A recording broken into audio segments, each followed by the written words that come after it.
On this week's episode, we review the early start of the MCU with WandaVision. Could the final hit be out for Hitman? And are you ready to see a young Dwayne "The Rock" Johnson? All this and more as we once again delve into the pop culture cosmos. Welcome to the Pop Culture Cosmos.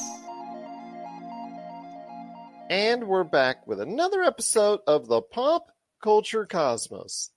This is Gerald Glassford coming right back at you here from Pop Culture Cosmos, Inside Sports Fantasy Football, Game Source, and the Lakers Fast Break. We truly appreciate everyone out there listening to all of our great shows. And if you can, please give us that 5-star review on Apple Podcasts. Plus, if you can like, share, subscribe, follow, or do anything that you can to support us here at the Pop Culture Cosmos, it is sincerely appreciated. But it wouldn't be a Pop Culture Cosmos without my good friend. It's our own Joshy Josh and the Funky Bunch for Pop Culture Cosmos. You got to check out what he's doing today at popculturecosmos.com. His awesome book, which you can get right now, which is called Congratulations, You Suck, which you can get right now. I said right now? I meant right now on Amazon and Barnes & Noble, plus his great shows, Topicocalypse, and the Super BS Gamescast. It is my good friend. It is Josh Peterson. What's up, man? What's up? You know, it's funny. I always try to think of like new intros for myself, and then I remember that what's up is overplayed, but I feel confident with it as opposed to like the overuse of it's your boy, whoever, that one always like annoys me, and like no offense to Brank who does that a lot on the Super BS, but like I don't think I could pull that off, and two, it does not sound sincere, Well, so, there's also the one from the 90s.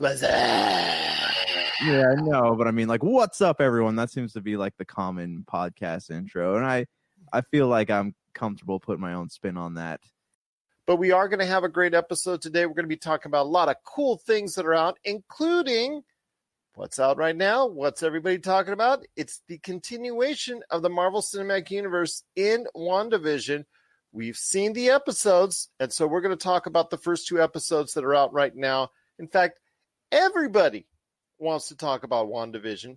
And not only do we have Josh and I going to talk about WandaVision, the first 2 episodes, but we're also going to have Noah Ian Fein from HunnicWeen. He's going to talk a little WandaVision, plus also as well Disenchantment on Netflix season 3. He wants to let everybody know if it's still something that people should get into. I know it's not exactly been the most popular series, but it's one that Netflix is still stuck with. How much longer does he feel that this show could continue? We're going to talk about that coming up later in the program. Plus, WandaVision is now so special, it's so hot, everybody's talking about that even my own daughter, my beloved Ellowyn Glassford, will stop by on the program to talk about WandaVision as well. And of course, we got a lot of other things to talk about, including the possible final hits for Hitman in Hitman 3, as Hitman 3 debuts on consoles this week with a different direction for the developer that's going to be taken in the not too distant future. Could this be the last time we see a Hitman game? Plus, also as well, we're going to be talking a little bit about D&D. We're also going to be talking a little Rubik's Cube. And also going to be talking a little bit of Young Rock, because Dwayne Johnson is executive producer on a brand new show for NBC coming out in February, and that's going to be a Young Rock TV show. So are you ready for a Young Rock TV show? We're going to talk about that on the program as well. But first, my friend, and foremost, it is WandaVision. The first 2 episodes have been released. And I know you've been excited for it. I've been excited for it because we've all been excited for a continuation of the Marvel Cinematic Universe after over a year being away from our lives. So first off, my friend, your entry into the Marvel Cinematic Universe on Disney Plus with WandaVision. Do you really want to go into spoilers now? Do you think enough people have watched it? You tell me. We're going to go from here, spoilers and non-spoilers from this point forward. We don't have to spoil it. I mean, we can kind of brush the surface a little bit. Until I see another couple of episodes, I'm still not really like sure how I feel about it. So, we just kick things off and give you my Absolutely. You kick that off right there. Kick it off. Kick it off. All right. So here's my initial thoughts on it. So we watched this on Friday night. We kind of sat down after the kids went to bed and turned it on Disney Plus. Kind of had the lights off so we can kind of zone in on this show. It is entertaining. I don't regret having watched it, but at the moment, until I really know more about what's going on, at the moment, it feels unnecessary. So, I mean, this might be a hot take, but, again, glad I watched it. It's very entertaining. I love the spin on the sitcoms because those are all things that, like, I don't want to say like I grew up watching it, but like my mom liked watching those because she grew up with them. And so when I grew up, she had watched a lot of those on like TV Land, so like I recognized some of the sets there, especially the first one was the Dick Van Dyke Show, right? And the second one was from Bewitched. Yeah. And they did a great job. They did a great job reinventing those things. And I thought they did a great job of like reinventing some of the comedy on there. But right now it's like one of those like, okay, this is entertaining and it's cool, but why is it here? Why does it exist? Because you have audiences now tuned into this and it's 2 shows worth of like sitcom. And, when it changes, at the end of the second episode, they obviously change some things. But when that changes and when the big change comes and you find out why we're watching these sitcoms, it's going to make things feel out of place. You're going to feel out of place for having watched it because I'm already starting to feel like I'm no longer in the MCU, if that makes sense. Well, it does make sense because that's the general reaction I've heard from everybody. And now remember, and we've all got to remember this, that this wasn't supposed to be the initial show that gets you back into the Marvel Cinematic Universe. It was supposed to be Falcon and the Winter Soldier, but during the production of each of these shows, unfortunately, Falcon and Winter Soldier got delayed more than WandaVision, so they kind of flip-flop their placement in the MCU. So at this point in time, I'm going to give it a little bit of slack, but not a whole lot. I mean, it was a loving tribute to those shows. There was a lot of stuff that they got from Mary Tyler Moore. They got a lot from her. They got, like I said, I Love Lucy and Lucille Ball. They got, like we were talking about with Bewitched, Dick Van Dyke Show. I mean, they got a lot of influence in there from a lot of sources during early 50s and late 50s and early 60s television. So they got a lot of imprint from stuff that I had already seen on many occasions when I was young. It was missing something for me as well. Even someone who has seen all the movies and tries to keep up to date on the Marvel Cinematic Universe. Josh, I agree with you. It was kind of missing something. I think a lot of people were looking more for a narrative, something that not only would help with the nostalgia factor, it didn't tell enough of what you wanted to see as far as the Marvel Cinematic Universe. I think that's probably something that a lot of people are saying at this point in time. I've heard a lot of reaction. I think that's the one thing that I've heard the most is that they wanted to move the overall cinematic universe forward. And unfortunately, it didn't do a good job of doing that. It's basically telling you their story with little hints, little subtle hints of things that are going on, whether the universe is being controlled by her or whether it's being controlled by a sword or some other outside force. There's little hints in it, but I think people wanted more, especially a lot of people that are just tuning into this, that are not as familiar with the MCU, that need a refresher on the MCU. I think, Josh, they needed a little bit more information, a little bit more inference that this was a part of the MCU, and I don't think they got that. Yeah, I agree. And again, like they have those parts, right, where like she's obviously aware that something's wrong. Yeah, right? And then the radio, I mean, that's been seen in the trailers where the radio, they're reaching out to her. Somebody's, it's the voice of Randall Park from Ant-Man and the Wasp. He's an FBI agent and he's working with Sword. Yeah. And that's not a secret. That's been out there on the trailers. So yeah, I get it. It's just little things, but it's not enough for people. And so that's my big thing here is that like watching these 2 episodes, like it felt good, right? Like I don't know if that sounds weird, but it felt good and not in a good way. Like it felt good because like I felt like I was back, watching these black and white shows with my mom, but I know that there's something serious going on behind the scenes. And I know we've talked about this before when shows or movies or, whatever it might be tries to change genres right in the middle of the season. It completely removes you from it. And you literally have to like force yourself back into it. And I envision, no pun intended, that happening with WandaVision, because we're going to get, I'm assuming around episode 4 or 5, we're going to start getting glimpses of what's actually going on.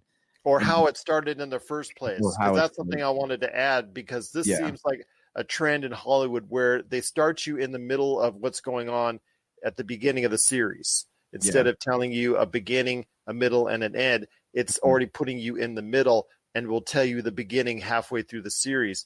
But for people that are not as familiar with the MCU, I'm not sure if they're going to have enough patience to get to that point, if that makes sense. Yeah. Yeah, and that's going to be interesting too. Okay, so like a little background on, we saw what happened to Scarlet Witch. We've seen in the trailers that she has kids, right? In one of the episodes, her and Vision are both holding little babies. So I don't know if you know anything about her kids. So it's Wiccan and Speed, if I remember their names from the comic books correctly. And if you want more background on them, I'd highly recommend reading Avengers Disassembled and the House of M storylines and in the comic books.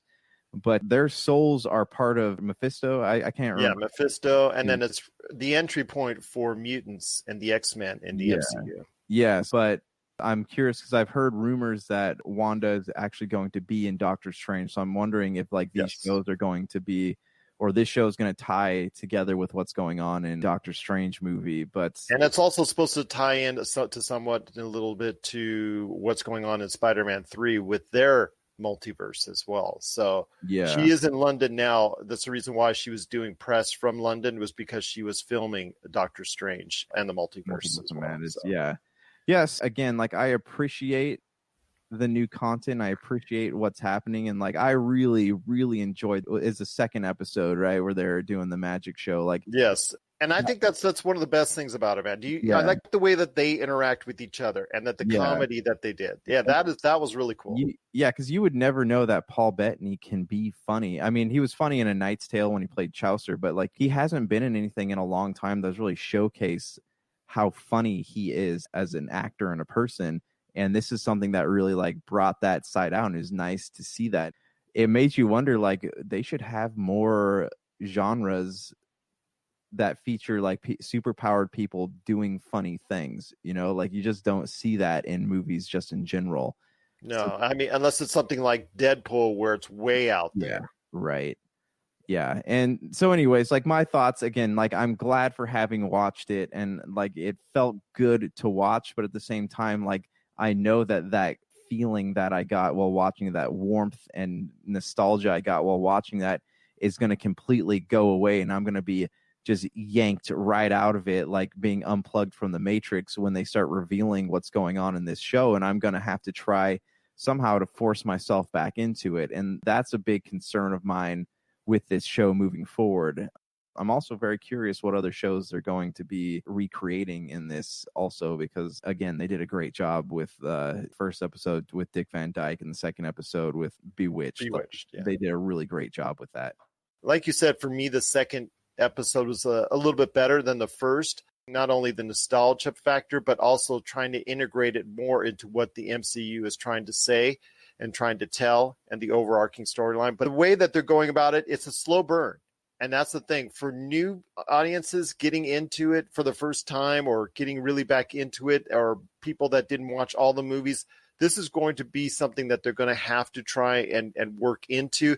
It is a slow burn, two ways about it. But it is something that, again, you and I appreciated the attention to detail when it comes to the nostalgia part of it.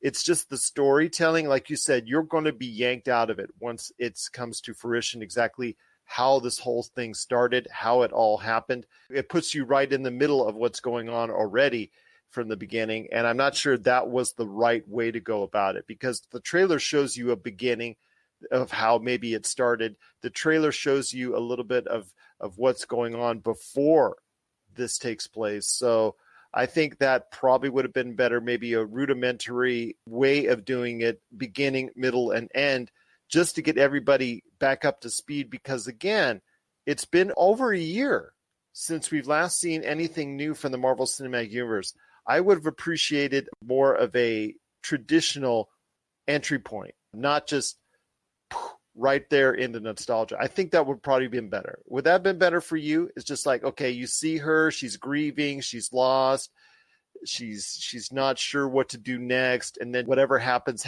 whether she creates this world, creates this universe, or whether it gets created for her. I would have liked to seen that happen first and foremost. I get it. They're trying to build intrigue, and I'm sure we're going to get like a lot of flashbacks throughout this show, or like brief glimpses of like, again, what's going on the outside world. And yeah, it would have been nice to at least like maybe not given a lot away, but at least shown us something that kind of makes us feel connected to the MCU once again. Because this, outside the nifty little intro that has all the comic book pages turning and the, clips from the different Marvel movies, this does not really feel connected to the MCU outside of the characters in the show. So if they could have like showed us or shown us something, whether it's like Vision's dead body laying in a lab, or Scarlet Witch having a black bag put over her head showing she's been kidnapped or something, just some little tiny thing that makes it feel like we are connected and makes it feel like it's worth watching. For people that are just getting into it, it's going to be very, I don't know, it's going to be a little bit tough for them to watch, because again, they're looking for something. They're not understanding where things are at. This takes place after Avengers Endgame. This is 2023. This is when just, after Iron Man has saved the day and everything has gone on with the funeral and all that. This takes place after that. So, it's a time right now where people have to go ahead and be patient with it. But I'm not sure everybody's going to be patient with this series in order to get where they need to get to help explain what's going on with this multiverse, with the MCU and everything going on. So I'm hoping people will give it a chance. Again, I love the notes of nostalgia, but I think there should have been more of a beginning, a solid beginning. Then you go into this, and then you go into what you want to go ahead and continue into down the road for the Marvel Cinematic Universe and all the other television shows, which you're going to go ahead and produce time in, time out. And we're going to see week in, week out on Disney Plus. So that's my thoughts on it. That's Josh's thoughts on it. I know I'll be sharing a little bit more coming up later in the program with not only Noah Ian Fein from HunnicWeen, but also my own daughter, who will also be on the show as well. First for us, although actually she's on the tail end. If you ever listen all the way to the end, she's always on our shows as well. But I do want to go ahead and hear your thoughts out there and read your thoughts. So please let us know your thoughts on the first 2 episodes of WandaVision. And you can keep on telling us your thoughts on WandaVision each and every week. Please let us know. popculturecosmos@yahoo.com. Hey, this is Chad from Ghost Toasters, and you're listening to Pop Culture Cosmos Podcast.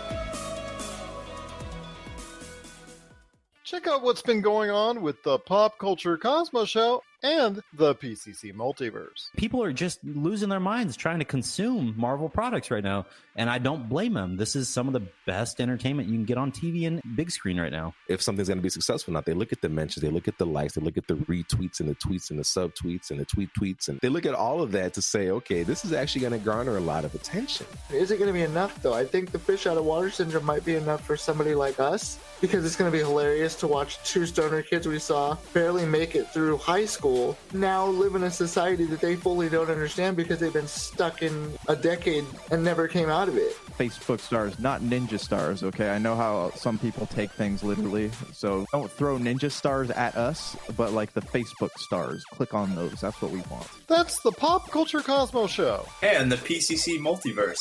Catch our shows on Worldwide Radio 7 days a week and wherever you get your podcasts. Well, my friend, before we hit the half-hour break, and then again, Noah Ian Fein and my daughter, Ellowyn Glassford, on the show talking WandaVision, I wanted to go ahead and hit you up on this. Hitman 3 comes out this week, and I wanted to go ahead and hear your thoughts on it because it could very well be the last Hitman game for a long time, because IO Interactive is going to be working on the next James Bond game and have not committed to doing another Hitman game. So I want to hear your thoughts on the legacy of Hitman, and could this really be the end of the Hitman era? So, I mean, this is a franchise for me that I don't have a lot of history with. I did play the last set of Hitman games, and they were fun. They were the ones that were released episodically. I did enjoy my time with those, and I do remember Hitman premiered on the PlayStation 2, if I think so, yes. Correctly. I think this is a PS2. So, I totally admire just the length at which it's been around, because it's hard for major franchises to do that, especially since Hitman went from being this big second party game to being this kind of being released by a smaller studio. And so I totally commend them for sticking around that long. I have heard great things about Hitman. Really, again, like I said, really enjoyed playing the last one. That being said, I will probably play Hitman 3. I just don't know when I'm going to get around to playing it. Just love all the creative things that you can do in it. Yeah. I love the kills that, and please don't take this way out there, everyone, or when we're just talking in the video game, please don't go any further than that. I just enjoy when you go ahead and get rid of your targets by some creative fashion, whether it is you're on the grill working and you've got the chef's hat and you've got the apron on, and somehow you manage to go ahead and eliminate your target that way. Or if you go, for instance, manage to get them taking a look at the view and, oh, that's a great view. And then somehow you've manipulated your way through and you just,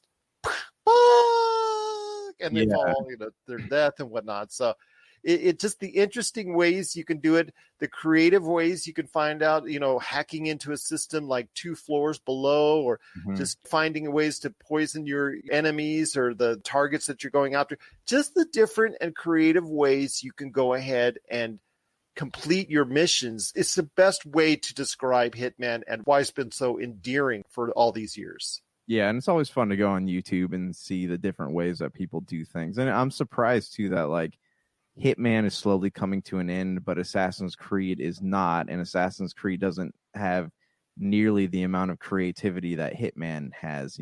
That's always been kind of interesting. Well, remember, IO Interactive was a part of Square Enix. IO Interactive was by itself, I think, at one point in time, independent, got bought out by Square Enix. Hitman 2 was on Square Enix, and I guess it didn't get the kind of sales or reception that they wanted. Yeah. So they kicked them to the curb and they split up. And IO Interactive is self-producing this, but their future is set because they've got the James Bond game that they're going to be doing, which is really cool that we're going to be seeing a standalone James Bond game. Plus, as we heard from last week, a standalone Indiana Jones game, which I'm so excited about. Yeah. So yes, they're reviving all these franchises, which I'm so happy about. But the future of Hitman, I think they will, or someone will go back to Hitman at some point in time, but it's going to be a while. And that's a shame because it's got a niche all of its own. Yeah, it does. It does. And it's definitely, like you said, what gives it so much personality is being able to play the game how you want to play the game, right? There's no linear path. There are objectives, but they're not like you have to do it this way, or this way. You can kind of just play the game your own style and do it at your own pace. And I think that's what's always given the Hitman game's character. On the James Bond front, I honestly could think of no better company to make a James Bond game than IO Interactive, just because you look at the things that they've done with Hitman and you imagine that being put into a 007 mind, and it could do really, really great things. I think the only thing they'd have to really focus on is how to do combat, right? You can punch people in Hitman, but if you look at a lot of the fight scenes in James Bond games are very stylized, so you'd have to mix kind of a brawler mechanics with the Hitman type mechanics. I think they could do it, but it just might not be an easy job. Plus, you got to have some cool scenes with the Aston Martin. Yeah, you have to be able to romance people and then break their hearts and all kinds of things attached. Drink vodka martinis, shaken not stirred. Shaken not stirred. Yeah, it's gonna be good, man. Yeah, I'm excited about it. It's going to be very interesting to see that version and how IO Interactive sees the James Bond whole genre when it comes to it, as far as how they're going to go ahead and portray that next game. But for now, Hitman 3 comes out this week. I know a lot of people are looking forward to it. We're looking forward to it. Again, it's not ever been at the top of our list, but it's been something we truly enjoy seeing and sometimes interacting with. I loved, again, going to YouTube as well, like you, Josh, and checking out people's varying kills, the way they go ahead and get rid of their targets, all the destructive and creative ways that they go ahead and do so. So I love watching those clips. And again, I truly appreciate the time that IO Interactive has spent with Hitman, but I don't blame them after so many years of working on a specific game franchise that they want to go ahead for this time, maybe even longer, and go into a different direction. Yeah, I mean, and I'm sure there's other projects that they would like to work on. And, you know, they gave Hitman such a great run, and there's nothing saying they can't revitalize it after a while. But 3 is such a lucky number, you know, or a great number to end a franchise on. It'll be a really great game. Absolutely. I think they will return, or someone will return to the Hitman franchise at some point in time.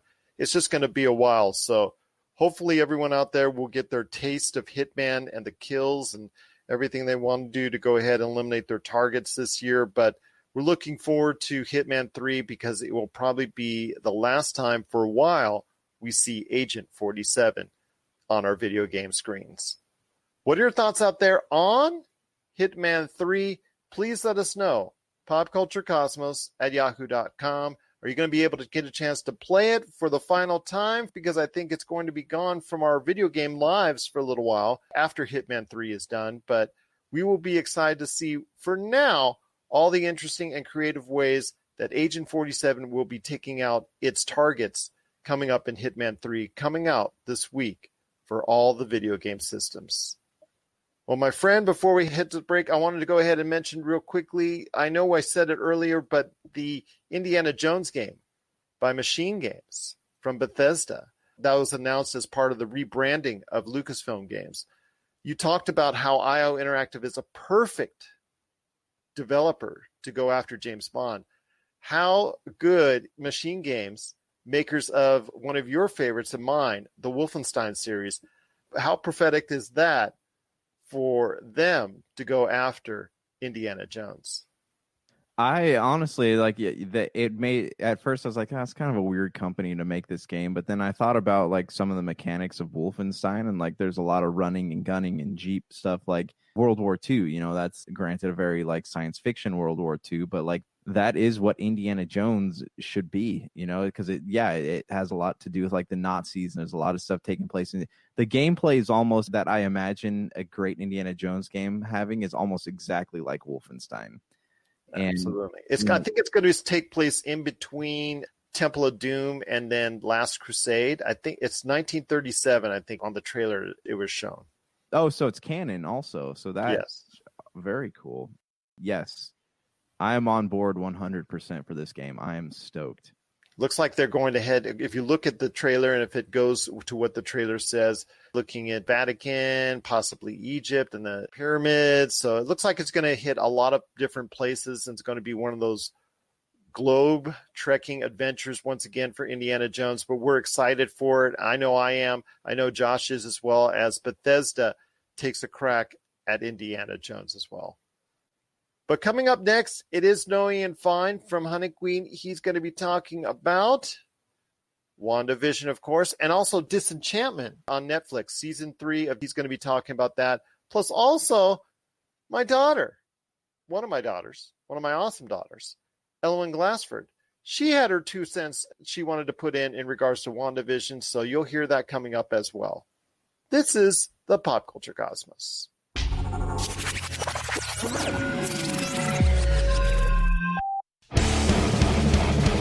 Get ready for Kitty Origins Evolutions, the latest documentary from Rob McCallum. Thrusted into heavy metal stardom as teenagers with their debut release, Kitty has thrashed and conquered the heavy metal world for the past 20 years. Kitty has defied industry norms, fought back against women in rock stereotypes, and inspired generations since they appeared. And now, for the first time, they've decided to share their untold story. Generously peppered with archival footage shot by the band, this film gives you an honest and brutal look at what it takes to survive in the music industry. Order the DVD, Blu-ray, and live CD triple pack that features recordings from throughout their 20-year illustrious history from RobMcCallumFilms.com. RobMcCallumFilms.com, your place for awesome stories about awesome people and films worth watching.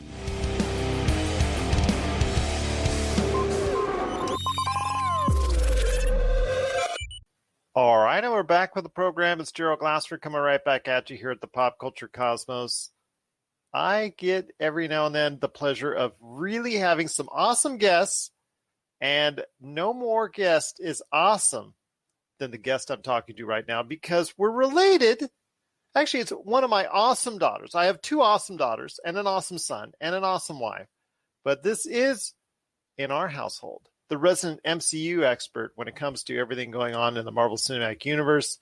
It is truly a great and outstanding pleasure for me to be interviewing for the first time ever for this show. And she's been a vehement supporter of this show now for several years, and I truly appreciate it. You hear her on the back end of every show that happens to appear on the Pop Culture Cosmos channel.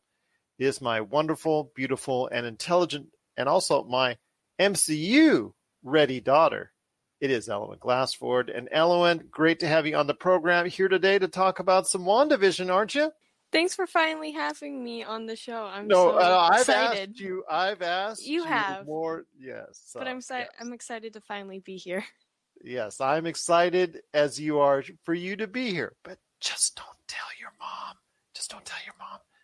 I know you watched with me the first two episodes of WandaVision, and to get you on the show, it really compelled you, this restart, this kickback into the Marvel Cinematic Universe, to get you back involved with the MCU once again. So I know you're really excited to talk WandaVision. I want to hear your thoughts. Please let me know your thoughts on the first two episodes of WandaVision. I was super excited that Phase 4 of the MCU was kicking off with WandaVision. Personally, I know people really like those big Avengers that had their own movies and stuff. Those are most people's favorite. But I've always been a fan of the sort of side Avengers. So I'm glad that Disney Plus gets to explore those characters. And Wanda and Vision, I really love those characters. So I'm excited and so happy that we get to finally learn more about them and see their story.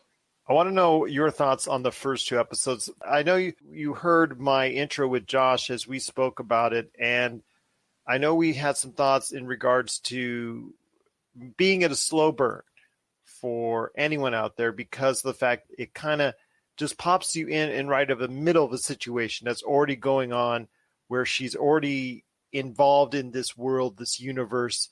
What were your thoughts as you stepped into it right in the middle of let's say a devoted episode to the nostalgic days of I Love Lucy, the Dick Van Dyke Show, those episodes from the past? What were your thoughts of stepping right into it as far as from that standpoint? I'm not as familiar with those classic sitcoms, but I think it really is very interesting how you're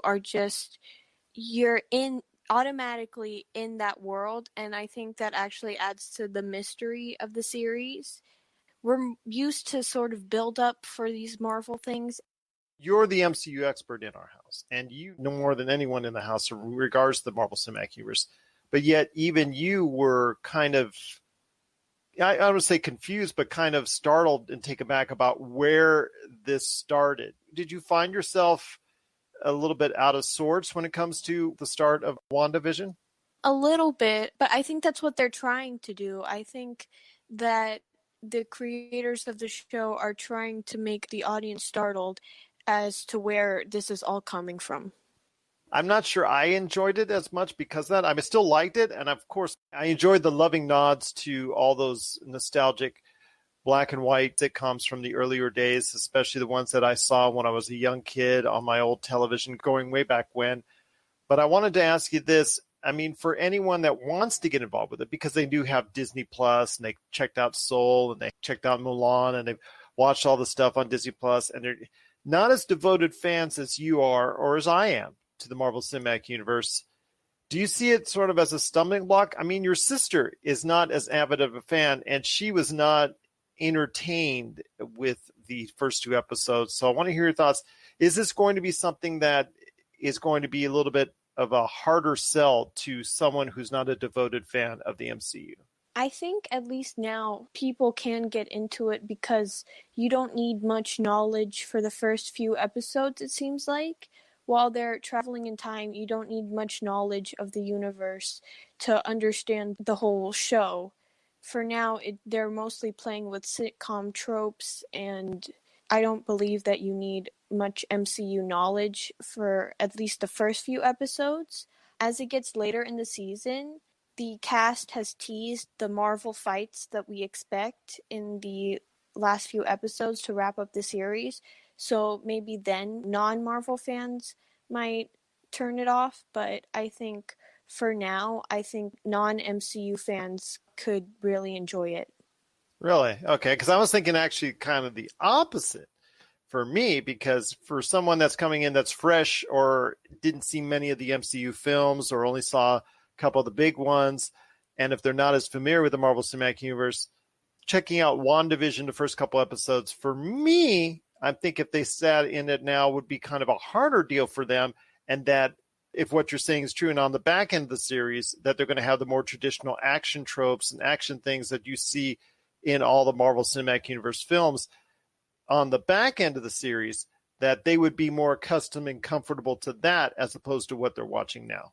Well, right now I think it's just sitcoms, but with some Marvel references and characters, but I don't think you need a whole MCU knowledge right now. I think actually this is a good way to get into the MCU with this series, because it's just right now, as I said, sitcoms throughout the decades. And that's what they're going to continue to follow. I mean, like I said, they are following the pattern of the 50s with the Dick Van Dyke Show and a little bit of a nod to I Love Lucy. You know, when you have Wanda Maximoff, a.k.a. Elizabeth Olsen, paying homage in the way she looks and the way she patterned herself after Mary Tyler Moore, the Dick Van Dyke Show, who later on had her own show for many, many years and evolved into the second episode, which is patterned after an episode more like Bewitched. They're great nods to TV history, but I'm glad you're entertained by it. Are you excited for what's coming up in episode 3? I am. I think it's going to be a really fun one. I believe it's based off the Brady Bunch, and I think we're finally going to see Scarlet Witch and Vision's twins, who I'm really excited to see in the MCU because they grow up to be really cool superheroes. Yes, and that kicks off, I believe, what is the initiation to the Marvel Cinematic Universe for mutants and eventually leading into the X-Men possibly, so we'll see what happens there. And again, it's going to be an homage throughout the decades of various sitcoms, including Elizabeth Olsen paying homage to her own sisters later on when it comes to family ties. So that's going to be something that is going to be very interesting to see. But I'm also looking forward to seeing how they're going to recognize and get the underlying tones a little bit more out there so that people will be able to associate more with what's going on in the MCU. Because I have a feeling, and I'm seeing out there responses, that people are watching something that's pertinent to the MCU. So before we head on out, I wanted to go ahead and ask you this. What are you most excited for with WandaVision? Are you excited for the nostalgia part of it, or are you excited about more lead-ins to a larger universe that's out there and what it ties into as far as for either good or for the bad when it comes to the MCU? I'm excited to see the why all of this is happening, because my theory, I don't think Wanda is doing this to herself. I think someone is doing this to Wanda. So I'm excited to see why, and we know that this series is going to lead into Doctor Strange 2. So I'm excited to see how that happens and how Wanda is at the end of this series. And I'm really excited to see the tie-ins to the rest of the MCU. As am I, my dear, as am I. Once again, it's my beautiful daughter, Ellowyn Glassford. Hopefully you will be seeing her on future episodes, talking more great episodes of WandaVision. You know you're always welcome here. You always have been, and I truly appreciate every single bit of support that you've given the Pop Culture Cosmos over the years. Hopefully I will see you next week. I hope so, for some 70s WandaVision.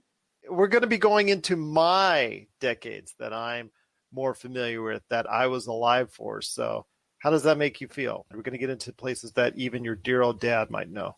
Oof, that's all I have to say. She is our resident MCU expert. It is Ellowyn Glassford. So I hope we will be getting her on for more episodes on the show. But again, Ellowyn, I want to go ahead and thank you so much and truly appreciate you stopping by and being part of the Pop Culture Cosmos. You're listening to the Pop Culture Cosmos. Don't touch that dial. Wait, do people still use dials? And certainly not to be outdone with any comments on WandaVision, because everyone is talking about WandaVision right now out there in social media. I see it all over the place. Everybody seems to be talking about WandaVision. And here to put his 2 cents in on the first 2 episodes of WandaVision is my good friend. You got to check out what he's doing today at HunnicWeen on Facebook. It is Noah Ian Fein. And Noah, I love this series. I couldn't tell. Here's the thing, because I grew up on Nick at Night, and there were a lot of the 50s and 60s shows that in the 80s would appear on Fox New York in the early morning or late afternoon on the weekdays. So I had Bewitched and I Dream of Jeannie and Gilligan's Island and I Love Lucy. And then when they moved over to Nick at Night and the TV Land channel. So WandaVision, I think, pays a nice little homage to this. But the problem is that you really had to at least watch Civil War to understand the relationship between Vision and Wanda. Ultron. Yeah, because that's where they were introduced. But it was Civil War where we saw the relationship between Vision and Wanda and then how it carried over into Infinity War. There were some plot holes because I really didn't know after Civil War what they were doing. And then all of a sudden in Infinity War, there were a couple because that's what they were in the comics for a while. But I kind of had my own theory on this is that after she lost Vision and she almost took apart Thanos in Endgame, that she is either in this pocket universe that she created. So I do like the fact that the first 2 episodes do feel like Bewitched. And even the introduction for both those episodes, because one of them has a theme song, and then the other one, how they kind of changed the Bewitched, where they didn't have a song, but they played a theme, and you saw the characters animate themselves. So I really thought that was a nice little touch. I love the commercials in between the episodes. At first I didn't realize that Sword, because I know Sword was involved, and I heard they were going to come in, but Elizabeth Olsen is awesome. She really gets down her inner Elizabeth Montgomery. And she reminds me a lot of Mary Tyler Moore. She evokes a lot of Mary Tyler Moore from the Dick Van Dyke Show. Not her own show, but what she did in the black and white Dick Van Dyke Show. It does have some scenes that kind of evoke I Love Lucy in the first episode, but it really evokes more of the structure of the Dick Van Dyke Show. And in fact, Dick Van Dyke did speak to Marvel about some of the things that he experienced during those days. So he did provide some input to the producers and director of the first episode for that 1950s look. Everything seems to work, and I do like there are times it feels like Truman Show, where they know that something is not right and they're being watched. But I will say this much. I really was hoping that this could have been seasons. I really like them staying in the black and white world because I miss those shows. But I'm really glad that they're treating this with the dignity and respect, and they're doing it in their own way. But yes, I will say it again. Olsen is channeling Montgomery and Mary Tyler Moore. Paul Bettany is definitely Dick Van Dyke and Dick York. I'm really glad that Elizabeth Olsen is going to continue as well as Paul Bettany, because I'm really kind of curious how all this is going to wrap up. And I would like to see a separate Scarlet Witch movie. And I know that Elizabeth Olsen, she was great, because when she appeared as Scarlet Witch for Age of Ultron, you could find it on YouTube. She did discuss the history and what happened with Wanda. So I'm sure they're going to stay as true to the comics as they can in a way, even though this is a Disney TV show. And they can't go through every nook and cranny of what they did in the comics. But yes, I do believe in House of M or Avengers Disassembled. I think you talked about this with Josh as well, that they did have something where Wanda did have a breakdown and was bending reality apart. You really like WandaVision, the first 2 episodes. I think they're okay. But again, the homages to the classic television sitcoms of the past is truly something that is attention to detail that is second to none. I really enjoyed that aspect of it. So I am also going to give it a thumbs up as well. But again, I don't give it as high a thumbs up, but I give it a thumbs up as well. But before we head on out, my friend, I know Disenchantment is now in season 3 on Netflix.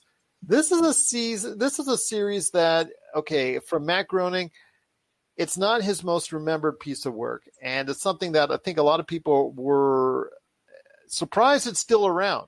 Because a lot of people, especially with the first season, I don't want to say it was maligned, but it was just all over the place critically.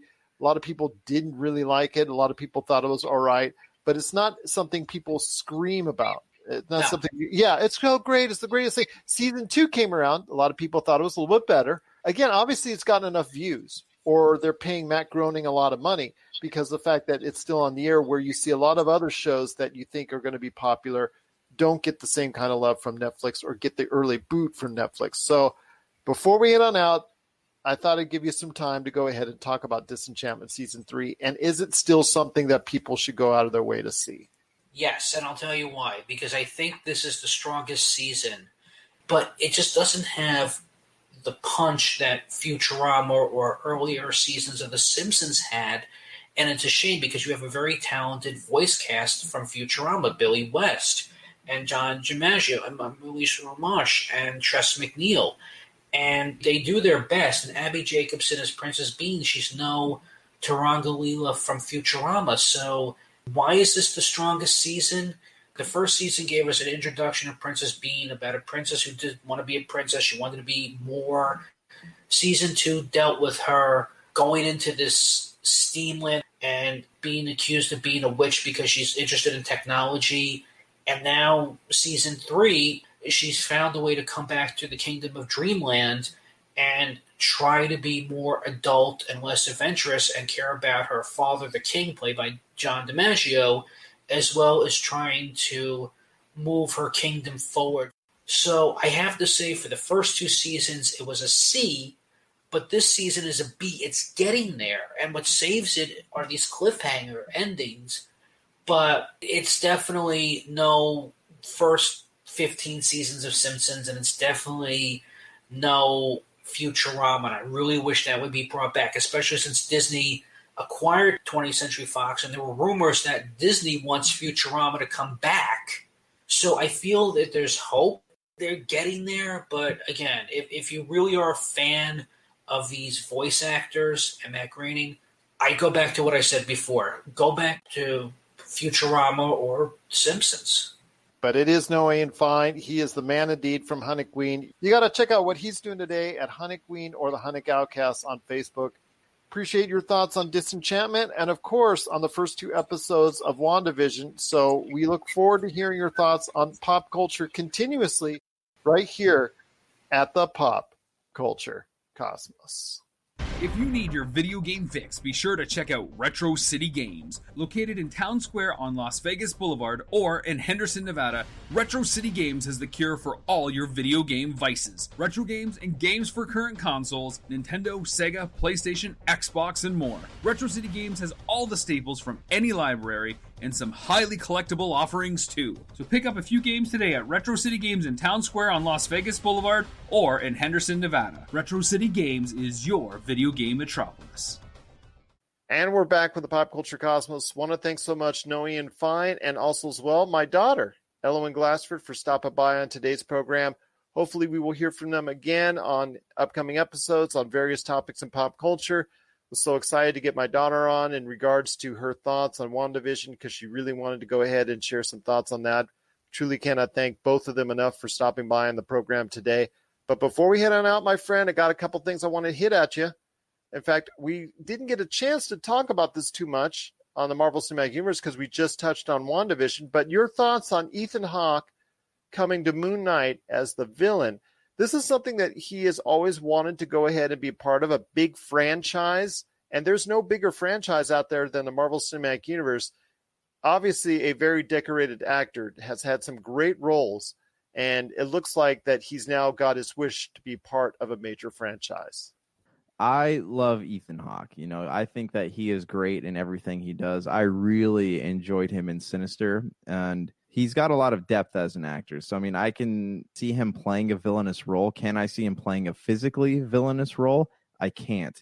And so that's why I'm so fascinated by the news that he's going to be playing the villain in Moon Knight, because Moon Knight is a very physically violent character. So I'm excited to see what happens with it. But at the same time, like, I'm having a hard time picturing exactly what it is.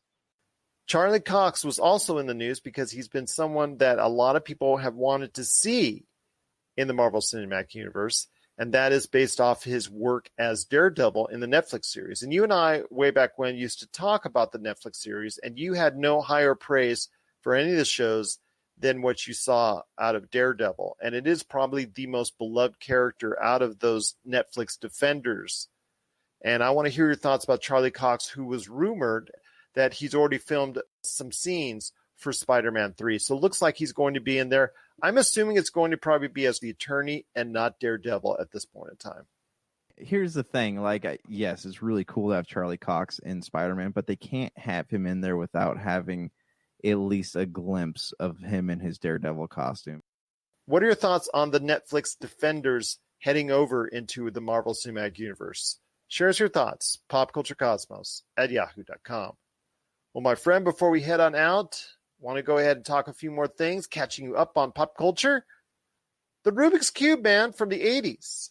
In fact, I've got one here in the house. My youngest daughter, Ellowyn Glassford, she absolutely loves playing and trying to figure out the Rubik's Cube.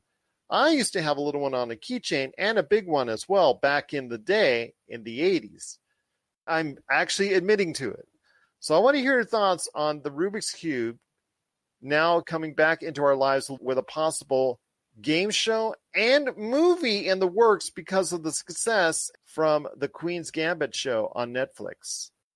Honestly, I have no thoughts on this because, again, like you said, I don't know how you can make a movie out of it. Just like Hasbro was talking about making a Connect 4 movie. Like, I don't know how any of that stuff works. Battleship was an interesting concept, an entertaining movie to not take seriously and not ever watch again. But I mean, I don't see something like that happening for a Rubik's Cube movie, unless it is based on like what the Queen's Gambit is, right? It has nothing to do with the property itself, but maybe like a competition. Like, I could totally see that happening. Speaking of Hasbro, they own the Wizards of the Coast. And so we talked a couple weeks back about Dungeons & Dragons movie being made with Chris Pine being involved. And now there's a television series that's going to be in the works as well. So Dungeons & Dragons, which, as you and I both know, has garnered a lot of popularity in recent years with the advent of streaming. And we do streaming here on Mondays and Tuesdays for various Dungeons & Dragons games that we're playing, including right now The Fall of Haven and Demolition Force. And shout out to the crew that's a part of that every Monday and Tuesday here at the Pop Culture Cosmos. But Dungeons & Dragons is now to the point where a lot of people are taking notice in Hollywood. So not only do they have a film in the works, but a television series as well. So all these different properties, my friend, that nostalgia, a little bit of nostalgia comes back into it. We saw it with WandaVision in the first 2 episodes. Now we see it again in all these shows being developed, these movies being developed based off of properties that were created, a lot of them based off of stuff that was created or popularized in the 80s. And what does that tell you when so much nostalgia is built in for that decade? Plus also the 90s, there's some stuff there as well that a lot of people like to go ahead and look at. And a lot of people in Hollywood are actually thinking about going back into. But what does this tell you as far as so much nostalgia being reborn again in different formats and in different fashions? Either people are craving this, and again, like I said with WandaVision, it's entertaining, and I don't regret having watched it. But what it's telling me is that either they're making assumptions about the market, or this is what the market is. And if it is what the market is, this has been going on for a long time. Like, this is what gave birth to the superhero genre in film, anyways, is because people wanted to go back and relive their childhood through the movies. Because again, like, this is in its own way is not original content, right? Like, they're just kind of mimicking what's already been done. So this goes to show me that, like, we're not going to get a lot of original content, and this multiverse stuff is just going to be their way of kind of like justifying what they're doing. And I really hope that that's not the case. I hope that this all has a point to it. So if you're in nostalgia, you're going to get quite a bit more of it here in the future for pop culture. But before we head on out, something else that bases off our nostalgia, and that is Dwayne "The Rock" Johnson. And not him now, but him in the past. As a kid, as a young adult, as someone that's starting out in the business, because the Young Rock TV show debuts on February 16th on NBC. So I want to hear your thoughts on this, as Dwayne "The Rock" Johnson, of course, is overseeing the project, but there's stories based off of his life, but maybe giving a little bit of Hollywood context to it, of course. But I want to hear your thoughts on a Young Rock TV show as it delves into various phases of his life. But I want to hear your thoughts on a Young Rock TV show as it debuts next month on NBC. I don't want to watch it. I probably will get suckered into watching 1 or 2 episodes, but it has nothing to do with The Rock. I wasn't interested in watching a Young Sheldon TV show. I just didn't care that much. It's I really, really like the Deftones, right? I talked about that in an episode, but not enough to really go back and read any biographies on the people in the band. And, with The Rock, again, I really, really like The Rock, but not enough to really care about what his childhood might have been like. Or his young adults, or how he broke into the wrestling business, or anything of that nature, which you will see a re-dramatization of, or in a sitcom type fashion, coming up in February 16th on NBC. What about a young Josh Peterson show? That has a ring to it. I don't think people would be very interested in that. It'd just be a lot of episodes of me playing with Power Ranger toys. All right. There's a number one hit right there for you. But what are your thoughts out there on a Young Rock TV show? Are you excited to delve into the past? A different kind of way of showing the past for Dwayne "The Rock" Johnson. Share us your thoughts. popculturecosmos@yahoo.com. Well, my friend, it's been a great episode. I cannot thank you enough, as always, for being a part of it. Any last thoughts on the way out? Yeah, I would. Maybe next week we can sit down and talk about some of the games coming out, because I'm looking at some of these 2021 game release lists, and it's very barren. I don't know if you've taken a look at any of them, but it is very, very barren. And I feel like we thought that 2020 was going to show some of the effects of COVID, but looking at 2021, I think this is really now we're starting to see the aftermath of COVID, especially in the video game industry. So I'm seeing another year where Nintendo Switch wins the console war just for existing.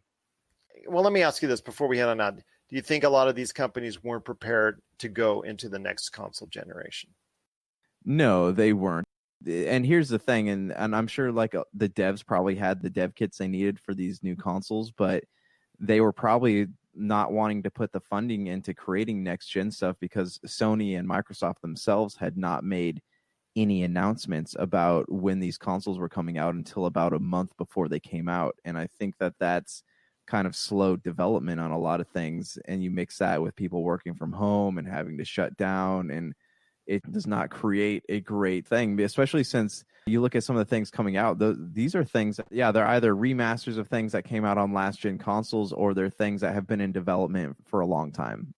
We're not seeing anything cutting edge or new, and as for Halo Infinite, that game's already been built. They're just polishing it. So I don't know, man. I don't know. I'm hoping that it's not as dry as it looks, that we're going to get some really cool announcements, but who knows?